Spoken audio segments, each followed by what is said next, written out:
3 jours à attendre dans la forêt. Je dois attendre le natif qui va me servir de guide et d'interprète. La chaleur me donne le vertige. J'entends la voix d'un arbre qui m'appelle. J'ai décidé de m'allonger un moment à son ombre pour attendre. Mais dès que je l'ai fait, j'ai eu l'impression d'être dans un cercle ténébreux de l'enfer. Des figures noires gémissaient, allongées ou assises sous les arbres, appuyées contre les troncs, collées au sol, dans toutes les attitudes de douleur, d'abandon et de désespoir possibles à imaginer. Ils mouraient lentement. C'était clair. Ils ne semblaient pas être des Matacos. Ils étaient des Noirs d'une autre tribu, certainement amenés d'autres endroits de la forêt, exploités par les Blancs, perdus dans cet environnement étrange, nourris avec une nourriture qui ne leur était pas familière. Ils tombaient malades, devenaient inutiles et obtenaient alors la permission de se traîner et de mourir là. J'ai perdu le sens du temps.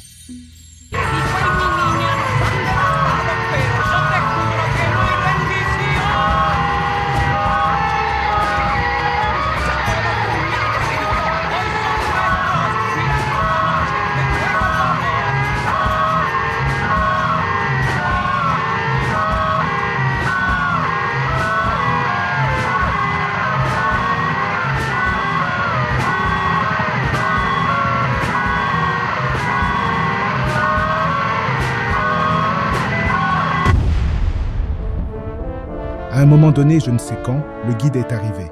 Enfin, un mot que je peux comprendre. Il me dit que nous devons partir tout de suite, qu'on nous attend. Un groupe de Matacos vivant dans un autre endroit de la forêt a des informations sur le film perdu du foutu Wavrin. Il l'appelle Le Voyageur. Il dit qu'il garde 4 images du film et qu'il lui rende culte dans un petit hôtel. Nous partons immédiatement. Je marche en esquivant les cadavres avec répugnance, mais le guide semble ne pas les voir. Nous traversons des forêts en flammes. Je n'en peux plus. Tout est un enfer. J'ai le vertige. Je me perds.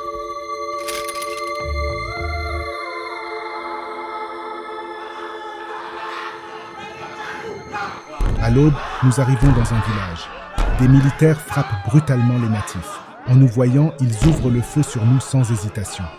Le guide est touché à la tête. Je cours comme un fou et parviens à m'échapper. Dans la forêt, je rencontre un groupe de natifs fugitifs. Ils m'emmènent avec eux. Tout devient de plus en plus étrange. Je ne comprends pas la langue qu'ils parlent, mais je comprends parfaitement ce qu'ils pensent.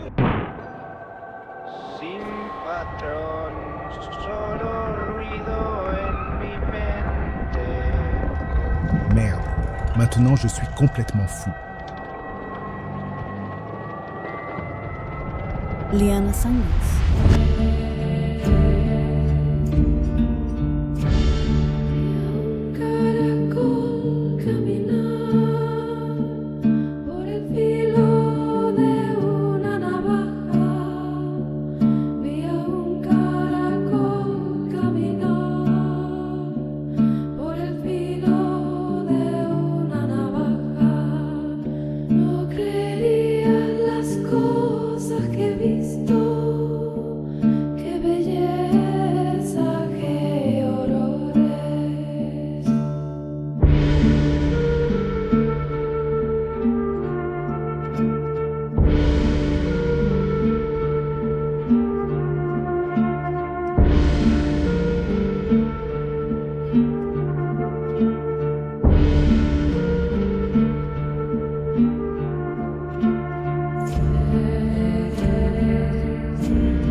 Je n'ai pas immédiatement compris la véritable signification de ce désastre.